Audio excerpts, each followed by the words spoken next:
We all say it when somebody says, how are you doing? And I'm fine. It's the most common reply I hear when I ask leaders. But the reality is actually more heartbreaking behind the scenes, because you mentioned it, stress, anxiety, burnout is on the increase. And I'm fine goes back to the fake Perky I mentioned when we're on Zoom calls. It's perceived as harmless deflection, but at work, it isn't. It's what your high performers are saying just before they update their LinkedIn profiles and leave. But the thing is, why would I lower that mask of fine and tell you that I'm feeling stressed, that I'm feeling overwhelmed, or I'm not sure about the next steps on this project if you and I haven't connected more deeply beforehand? Because that's going to feel risky to me. Your business's success depends on relationships. Relationships with customers, relationships with employees, and relationships with stakeholders. What do they all have in common? They're all human. Because no matter if your business is B2B or B2C, it's really H to H, human to human. Welcome to the Human Connection Podcast. I'm your host, Carl Ponto. Each week, I'll bring you stories, insights, and practical advice from experts that you can apply to your growing company and daily life. This week, I'm excited to connect with Morag Barrett. She is a workplace relationship expert, keynote speaker, and best-selling author who believes better together isn't just a hashtag, it's a secret to thriving at work and in life. As founder of SkyTeam, she's helped more than 20,000 leaders across 20 countries transform workplace relationships into comprehensive competitive advantages. Her award-winning books include Cultivate and the USA Today bestseller, You, Me, and We. When not transforming workplaces, she ballroom dances and reigns supreme at Scrabble against her 3 towering sons. Congrats on finding the secret to thriving at work and in life, and welcome to the Human Connection Podcast. Thanks, Carl. I'm exhausted just listening to that intro, but it's all true. And I aspire to anything that's only slightly adjacent to true, but it's all true. That sounds fair.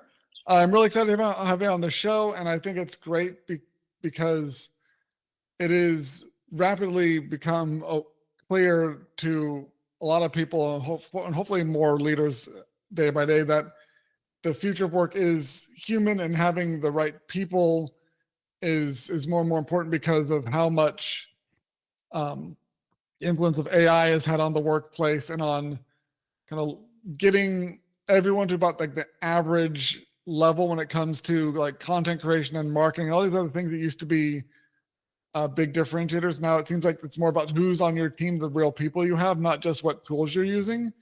And so when it's more people focused, you need to have the right people and build the right connection. So how can companies close that connection gap at work and make cultures where people want to show up at work and are doing their best work? Because it seems like the companies that are able to do that the quickest are going to be the ones with a real competitive advantage going forward.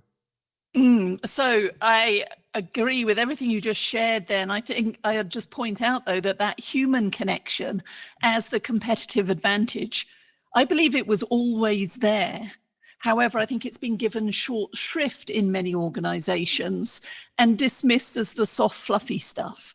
And if I think back to my career when it started in finance, I'm sure many of your listeners will recognize we've all been told at some point, it's not personal, it's just business. Well, my experience working with leaders around the world in all sorts of industries is that is BS. It is exactly what you said. You may be in a B2C or a B2B industry, but it is the H to H, the human to human, that actually makes that happen. And here's a classic example. One of our clients at SkyTeam, an oil and gas company, was experiencing a spike in accidents. And so they called us in to try and turn things around. I think they were expecting more checklists. But instead, when we sat down and looked at the data, we actually presented a safety leadership program that was designed not around more rules, they had plenty of those, but around relationships. And when we took it out to the work sites, the work crews, roughnecks as they're called, many of them had worked together for decades. So they weren't strangers, but they'd never really connected. And so that safety program that we designed provided a space for them to get to know each other at a different level, to share their safety stories, including a few horror stories, but also to share what coming home safe meant for them and their families. And within 6 months, Carl, reportable injuries had dropped 18%. Not because the rules had changed, but because their relationships had shifted. And a classic, I was just thinking about it as we were in the green room and you asked for a success example.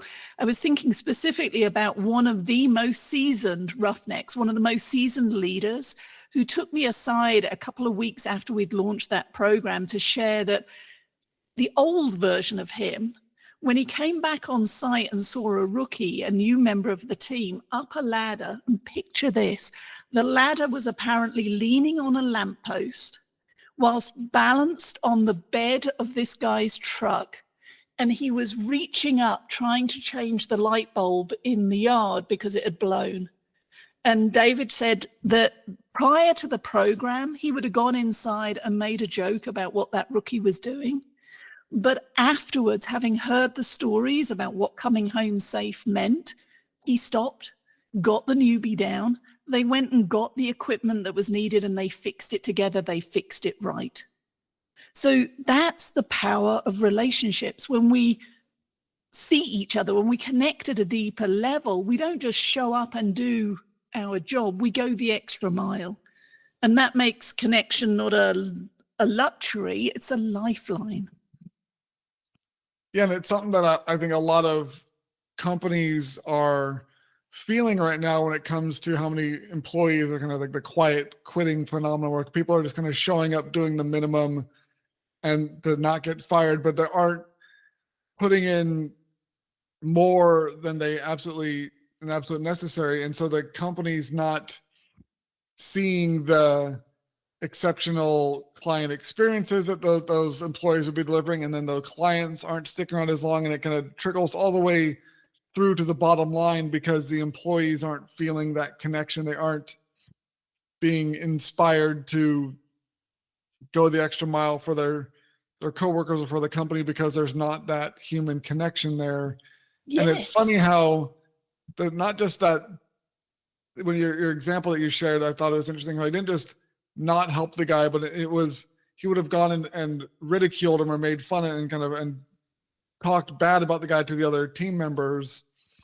And then after your training program, he went and actually helped the guy out and made sure he did the job the right way so he could make it home safe, which is something that I'm sure everyone working in the field and like those roughneck guys you said are really care about, because they know that there's one mistake away from not making it home safe with how dangerous that job is. So, and it's something that even though not all the jobs are that physically dangerous, there's still a lot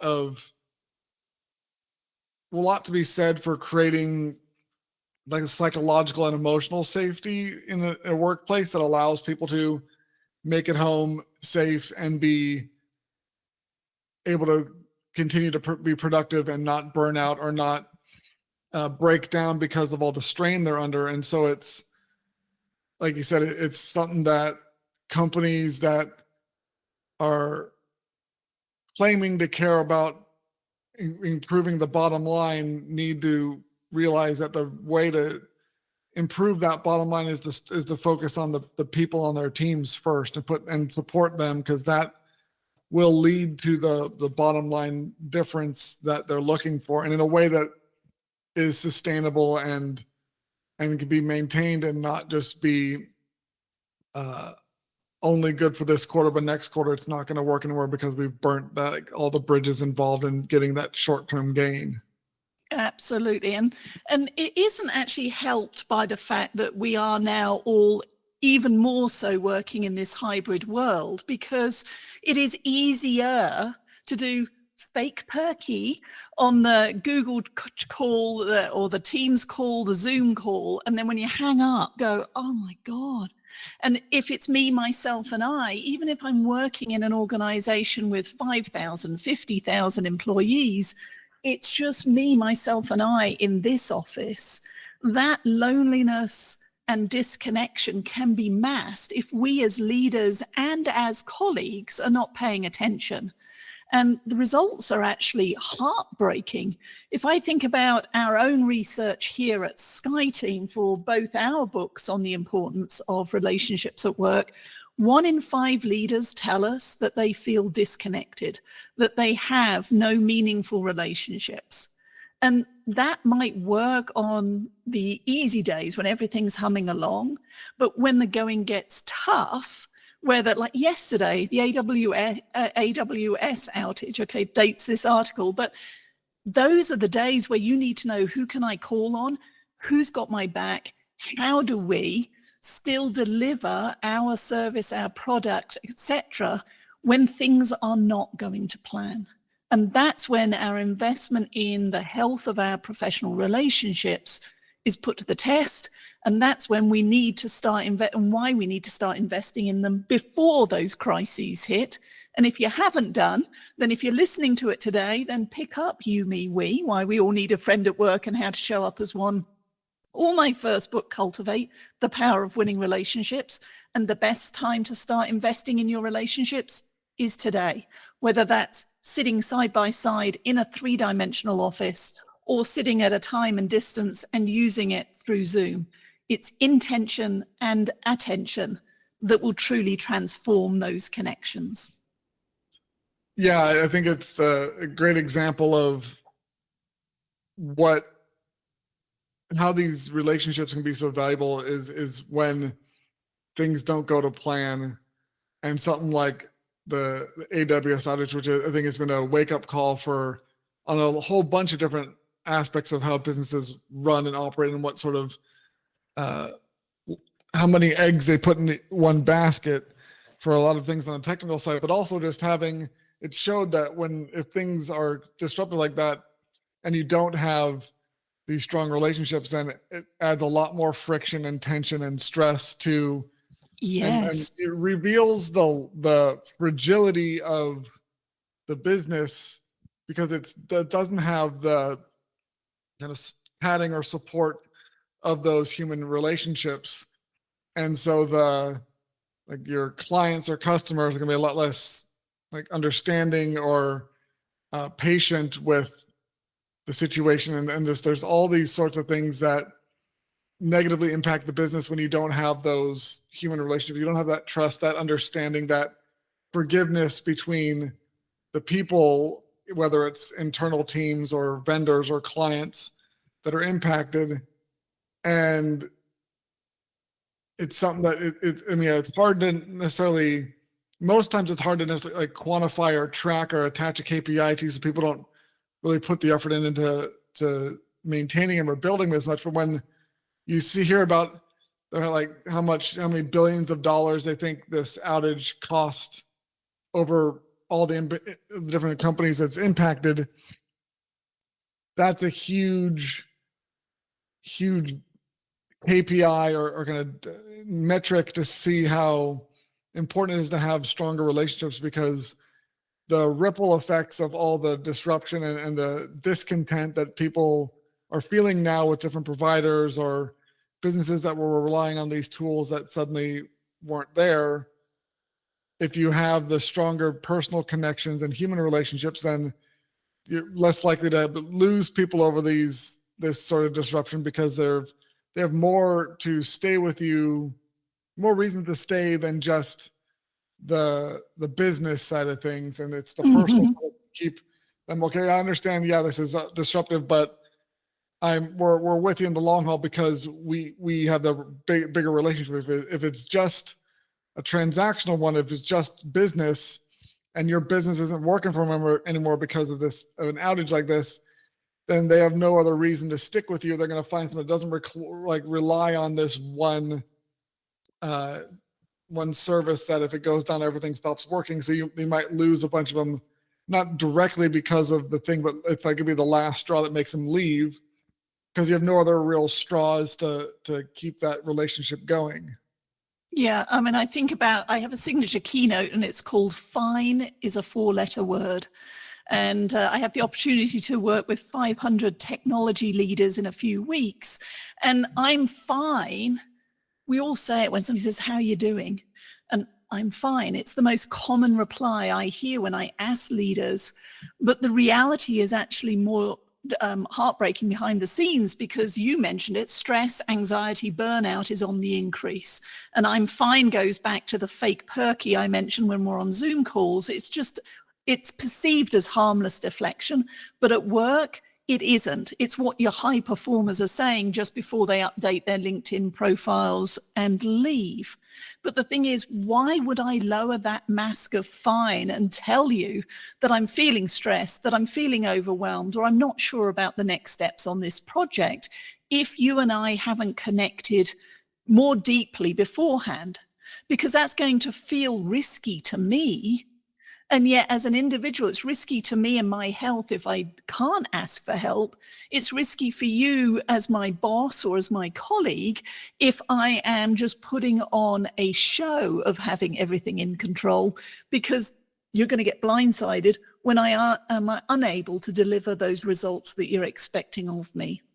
And so creating the space for us to connect, much like we did in the green room before this conversation, learning a little bit more beyond just the job title or the name badge that somebody might be wearing, a little bit about their career history or what they do for fun outside of work, or what life and family milestones might be ahead of them. That's how we start to deepen connection in a way that then powers the business results that we need to deliver together. Yeah, I love that. And it's something that I think I'd add to the find as a 4-letter word. So it's like, okay, or like any of those, anything that's involved in that, the how are you doing? And then if it's I'm and then blank, whatever that last thing is, and if that's the end of the conversation, you know, it's filler, it's a facade, no one is just fine.